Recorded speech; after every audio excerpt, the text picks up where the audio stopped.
You're listening to an Airwave Media Podcast.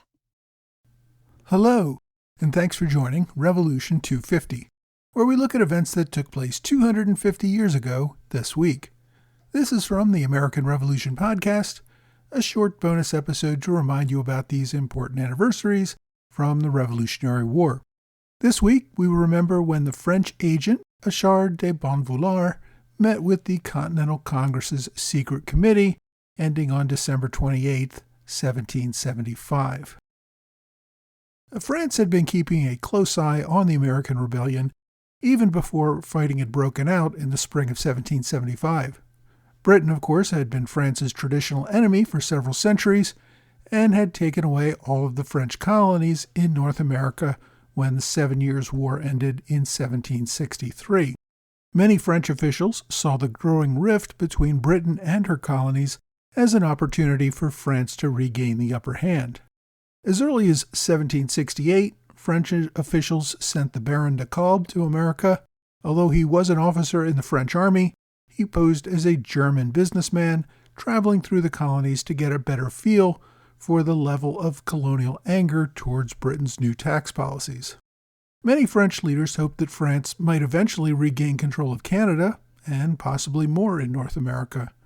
This strategy, of course, would be dependent on the colonists supporting this move. So, in the summer of 1775, France sent another agent to America to assess the situation.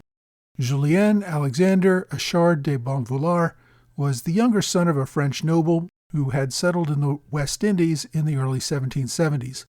After meeting with the French ambassador in London in the fall of 1775, Bonvouloir returned to America on a mission to get a better feel for the current state of affairs and to see how France might do more to encourage good relations with the British colonies who were rebelling against Britain. Bonvouloir's mission was top secret. If Britain found out that France was taking any action to encourage the rebellion, it could mean immediate war between the two countries.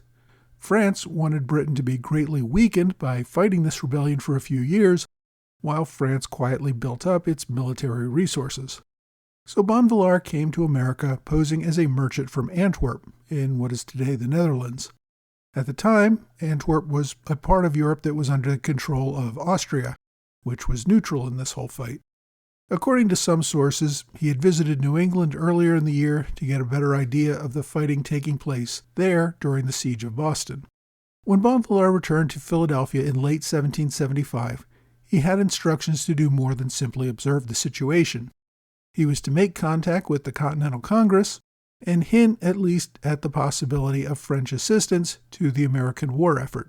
Between December 18th and December 27th, 1775, Bonvouloir had multiple secret meetings with members of the Secret Committee of the Continental Congress who were in charge of diplomatic matters.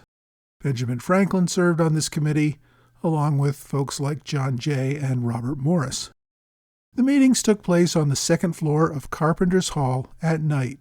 Even at these meetings, Bonvouloir could not reveal that he had any diplomatic authorization from the French government.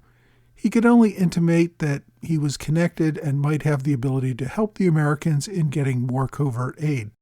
He wanted to know what the Americans needed and that he could get this message back to officials in France.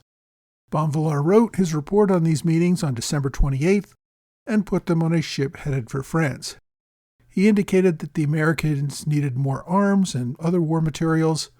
They also needed military engineers and hoped that French ports would be open to American trade.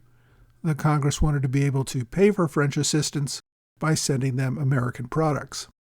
Despite his caution, British intelligence was already paying close attention to Bonvouloir, with concerns that he was in fact acting as a French agent.